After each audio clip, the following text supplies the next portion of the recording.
నంజాల గ్రామంలో అంబేద్కర్ యువజన సంఘం ఆధ్వర్యంలో కేంద్ర హోంశాఖ మంత్రి అయినటువంటి అమిత్ షా గారు చేసినటువంటి వ్యాఖ్యలకు నిరసనగా ఆయన దిష్టిబొమ్మ దహన కార్యక్రమం మొదలుపెట్టడం జరిగింది. అమిత్ షా గారు ఒక విషయాన్ని విశ్లేషించదలుచుకున్నాము.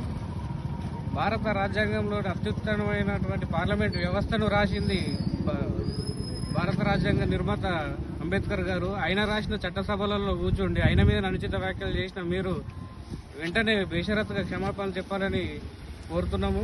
అలాగే ఒక ఎస్సీ ఎస్టీ బీసీ మైనారిటీకి ఈ రోజున దైవత్వాన్ని కానీ ఇప్పుడు మీరు చెప్తున్న